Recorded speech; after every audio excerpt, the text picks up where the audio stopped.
Now, in here, we're probably trying to keep the work a secret from their tribes. Could have begun their painting while they were confined. Maybe chosen a location deep in the caves to hold ceremonies. Had to practice before they made images that more people could see.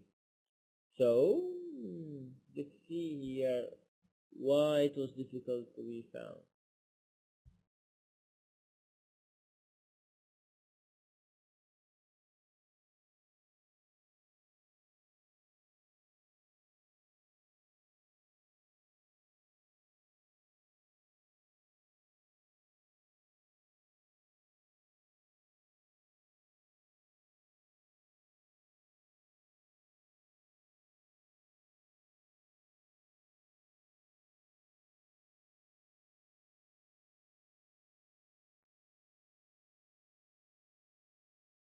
Okay, so I got it.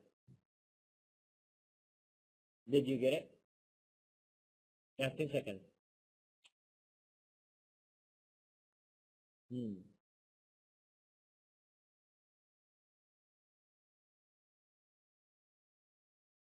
So let's show you the answer. Yes. May have chosen a location deep in the caves to hold ceremonies. So that's the thing. Okay. That's the idea. So not A, not B, not that guy. Because I remember his name. So may have chosen a location deep in the caves to hold ceremonies. That's the correct one. Okay? According to paragraph 1, Paleolithic people may have used cave arts for all of the following except people may have danced in front of the images. Hunters could have used the figures for target practice. Shamans might have to perform magical rituals in the case. Rituals like things like they do. Animals may have been kept in caves near the tomb. Okay, so all of them, you see here.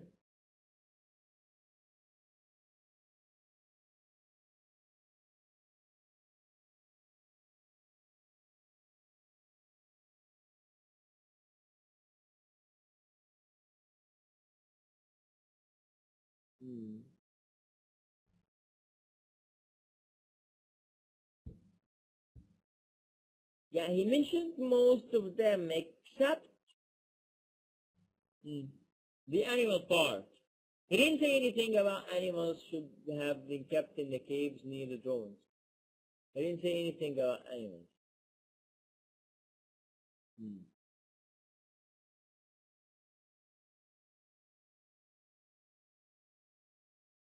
Yes, it's the animal part.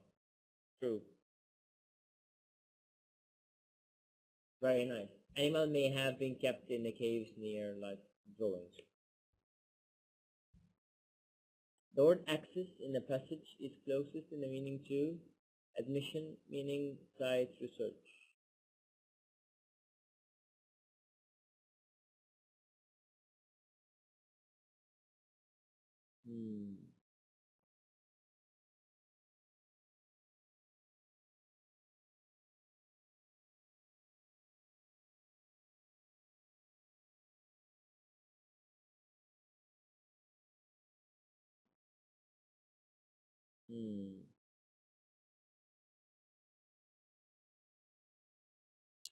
Access, admission. Very nice. Now, to facilitate the destruction of basin.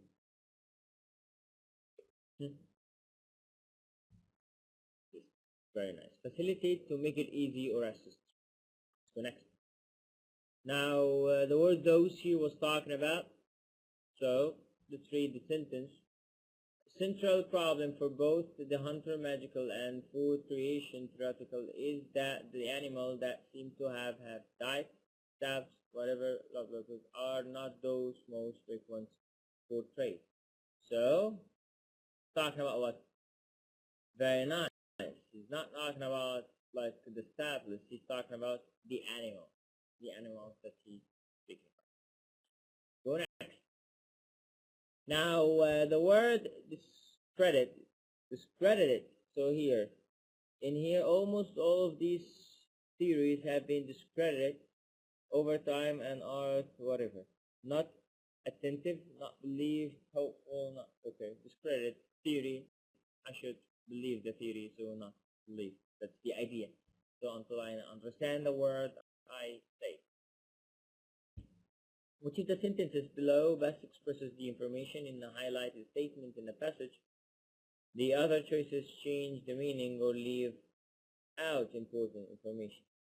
It's true that the painting were meaningful to the politic people. Okay. Doppelness. Okay, the politic people were sorry. Doppelness. The politic people were the ones who made the painting. Okay, that's very nice. Okay, there is no doubt about meaning like of political painting. Okay, that's very nice. There is no doubt about meaning of political painting. Okay, painting that has meaning for the political people are doubtful. There is no doubt and doubtful. I guess like both of them, he didn't mention something about that. But to describe the whole sentence, yes, it's the first one, the closest one to the things. It's true that the paintings are meaningful, like to the politics. Very nice. Okay, very nice. Now, how have some scholar interrupted? Okay, no, interpreted the arrangement of the line into the geometric shapes near the animal's painting. They are probably more pictures of animals. They have been, okay, they may be an early written system. It's possible that they have no significance. Probably must be lines, whatever. The painting did have meanings to politics, people who made observe, whatever, scholars. So talk about here the scholars. So we need to find the word scholar, scan for it. Scholar.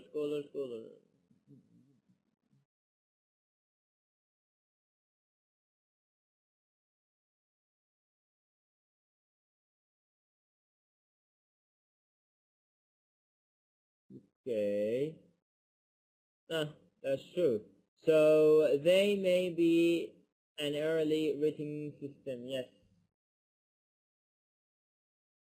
So they may be because several observers like primitive writing from those. So he didn't mention scholar, but he mentioned like observers. So he might actually use words that equal to the word that you're looking for. So pay attention to this because that's tricky. Okay? Let's go next. According to the paragraph 4, why do scholars believe that the spots on the horses may represent a hunting scene? So another cave painting like near this one includes hunting scenes. The spots are made of rocks that were attached to the wall. The spots are painted outside the horses' forms as well as inside them. The primitive writing is interpreted as an accounting of a hunt. Now, so let's read the paragraph and get to know.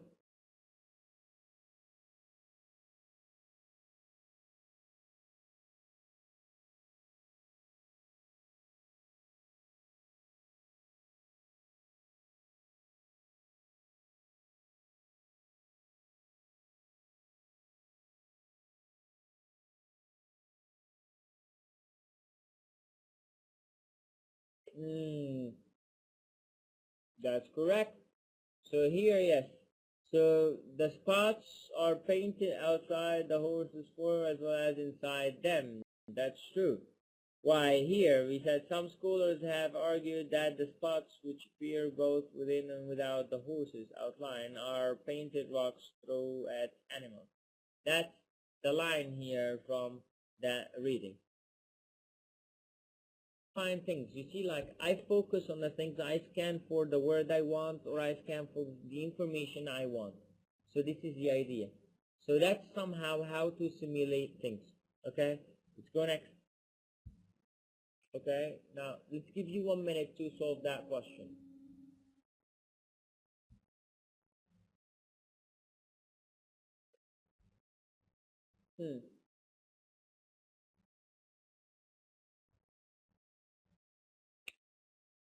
40 seconds.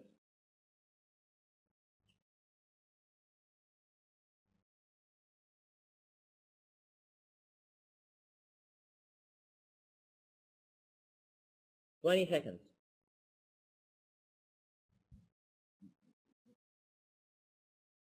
10 seconds. Time is up. So did you solve it? Did you? That's the question. Did you solve it? Did you manage to solve it? Or it was like short period? Yes. Some people ask me now, no, you gave us short period to do that. Short period of time. Yes, we need to train ourselves to solve the questions faster than the normal way. You know why? Because it's like this. Think about it like this. Now, when I answer the question faster than the normal way, that means when I'm under stress and I do it the normal way, so no harm. Like for example, when I'm relaxed now, I'm home, I'm not having anything, I don't have an exam, so even if I scored nothing in that exam, nothing will happen to me. So, is there anything going to happen to me? No. But when I'm in the exam and I'm thinking about it, okay, what should I do? I want that score, I want 100, I want 90, whatever, and I actually see someone else like him and whatever. You see? So what's this? That's nervousness. So I actually made myself nervous. So when I made myself nervous, I will spend more time. So this is the idea. Try to solve the things faster than the normal way. So here, according to paragraph 5, why did the artist leave a positive imprint of their hands on case? So why did they actually leave something like that? Now, so here, let's see here a word like here. So representative human hands also are common that those like who actually peak morel horses and majority of painting hands on the other side. A negative, yes, you see here, that is artist placed one hand against the wall and the other painted below, blah blah blah blah blah blah. The artist dips his hand in the paint and presses on them or whatever. So here the only one like that has like common sense, it was a hunter's handprint among the hairs of an animal. That's the thing. Why the artist lived in the beginning, it was a hunter thing.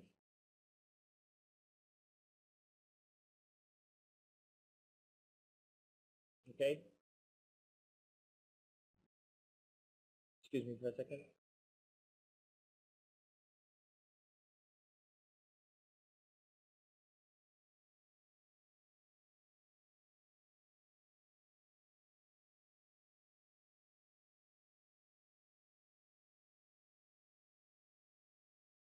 Back to our simulation. Now, we've noticed something important. I know how you feel. But, like, some people, they might think that it's a little bit boring, what we're doing here, the simulation. And for me, like, when I answer wrong, like, you get confused or something like that. Now, I need your full focus. Now, we will try to refresh it with some other things like refreshers, okay? So we refresh it with some refreshers. Like, we will take like 2 minutes or 3 minutes, then we will play something, okay? Like, we play something on the program, okay?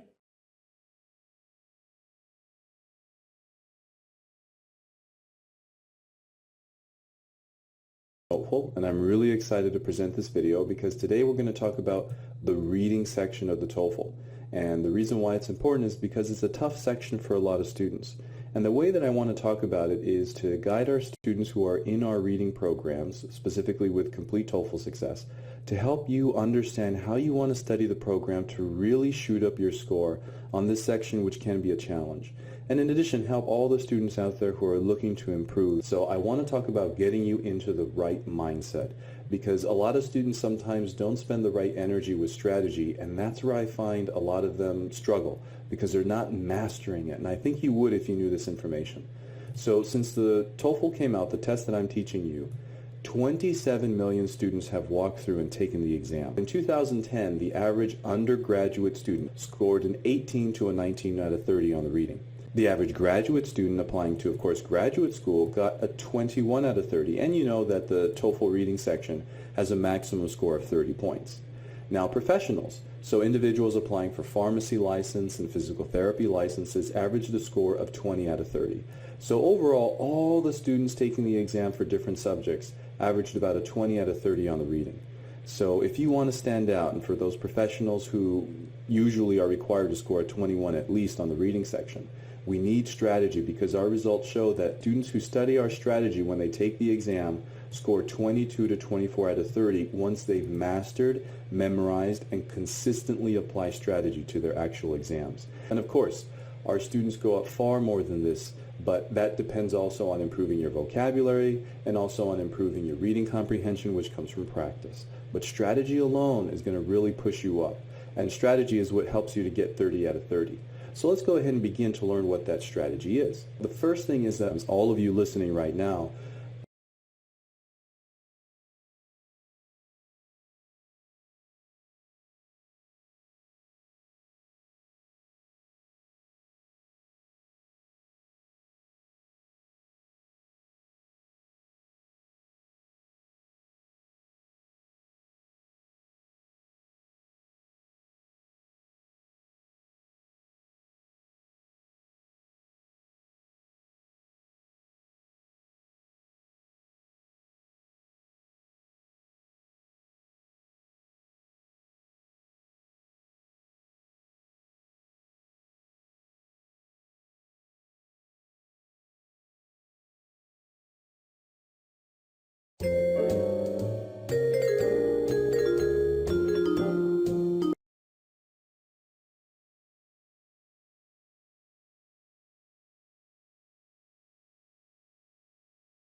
Hi, welcome to class. Welcome to iCourses.org. My name is Claude, and I'm your teacher today. Today we're talking about fact-detailed questions. Now, these are going to be most of the questions that you have for each of the reading passages on the test. Now, these ones test your basic comprehension of the information within the text.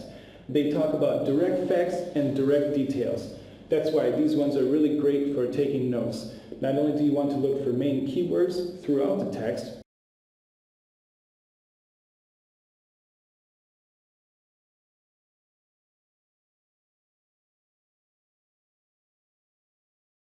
but also the different meanings of each of the paragraphs within the text.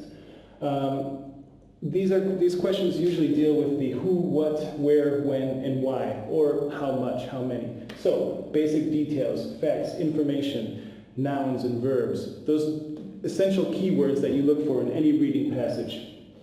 What they talk about are the reasons, methods, and other details that you find within the text. So, as I said, look for keywords, look for key information. Note-taking is very important. Like I said, look for the keywords, but also look for key information about each passage. That will really help you to find where the answer is within the text. Now, some things to watch out for with the different question types. They have what we call distractors. In other words, it's information that you've probably seen when you're skimming through. You're like, oh, I saw that number, or I saw that name. That's got to be the right answer. That's a distractor. A lot of times, they like to put those in there to test how well you're comprehending. So, if it's maybe a name or a number that you've seen in the text, make sure you look at the surrounding information, because sometimes it's information that closely matches the info, like with keywords, but it changes the meaning. Also, sometimes they like to do a combination of details, like mixing different numbers that were stated, but when they put them together, the information is correct. The information is incorrect, so be careful about those. In the meantime, take a look at this example that we have for you. Sharks are carnivorous marine fish, which are often large and voracious creatures with streamlined, torpedo-like bodies, 5 to 7 gill openings on each side of the head, a cartilaginous skeleton, and tough, small, tooth-like scales. They range in size from the small dwarf lantern shark, a deep-sea species of only 6.7 inches in length, to the whale shark, the largest fish in the world, which reaches approximately 39 feet in length. Despite its size, the whale shark feeds only on plankton, squid, and small fish by what is called filter feeding. Sharks are found in all seas and are common down to depths of 6,600 feet.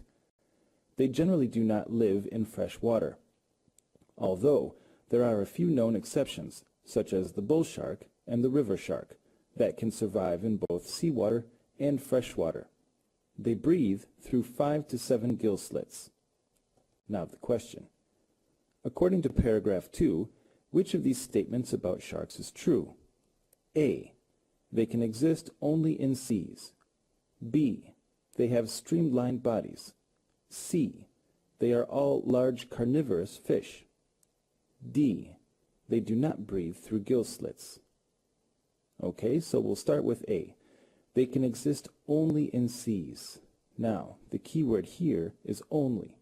If we go back to the text, you can see that it says, sharks are found in all seas and are common down to depths of 6,600 feet. They generally do not live in fresh water, although there are a few exceptions, such as the bull shark and the river shark, that can survive in both seawater and fresh water. So, it does say that they exist in all seas, but, back to our question, it says they can exist only in seas. That means they can't exist anywhere else.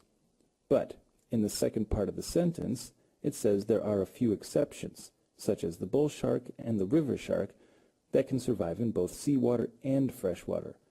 So, we know that A can't be the correct answer. B. They have streamlined bodies. In the beginning of the text, it does say that sharks are carnivorous marine fish, which are oftentimes large and voracious creatures with streamlined, torpedo-like bodies.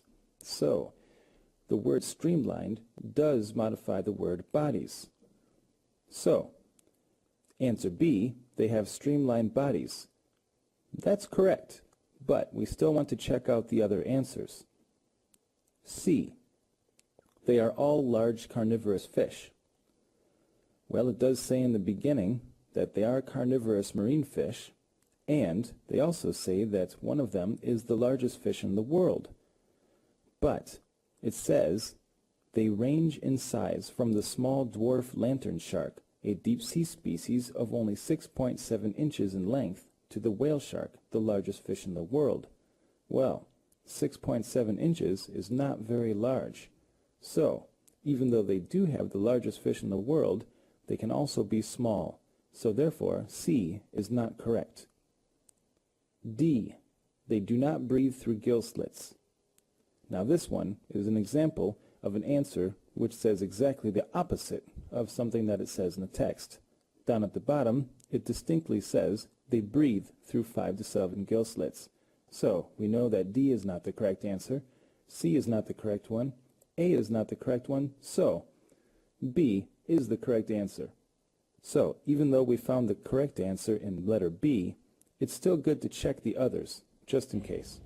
Okay, so as you can see, it's really important to identify keywords. Those keywords will always lead you to the answer to your questions. Another thing, identify the key words in both the questions and the answer options as well. Okay, we always talk about finding the keywords within the passage, but a lot of times the keywords in the what we call the question stem, the main question, and the answers are really going to affect what the actual answer to the question is. So scan the passage for keywords, key ideas. Also make lots of notes, nouns, verbs, numbers, etc. And also the ideas of each paragraph. That's going to save you a lot of time when you're looking for the answer. If you already know what the main ideas of each paragraph is, if it doesn't tell you which paragraph to look in, you already should know. So you go there, check the context. That's a big one, always a big one. Sometimes you find the answer in the surrounding sentences. Okay, do not make inferences. That's a totally different question type, which we'll get to in another video. The fact and details. This is all about facts and details. So it's never going to be something that's implied or inferred. If there is an option, which is an inference, and it's true, it's not the right answer, even though it might be true. So be careful about that. Now, one thing that might make it easier, eliminate answers which contradict the main meaning. If it contradicts the main meaning, it's not the right answer. Also, this is another one that's a little tricky. Eliminate answers that are found elsewhere in the text. If the question says, in paragraph 2, well, if you find the answer in paragraph 3, that's not the correct answer. So be careful about that one. That's another one that they like to trick you with. Also, another thing to be careful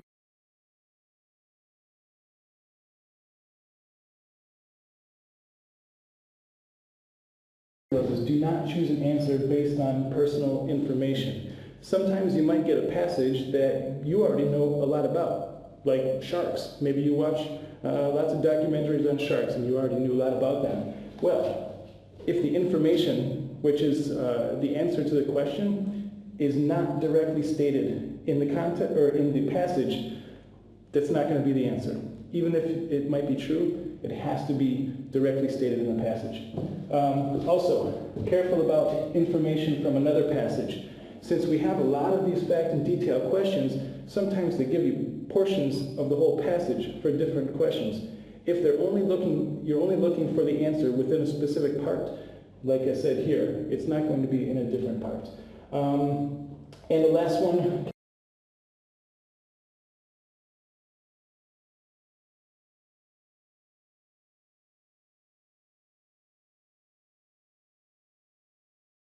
careful about answers that are reversed.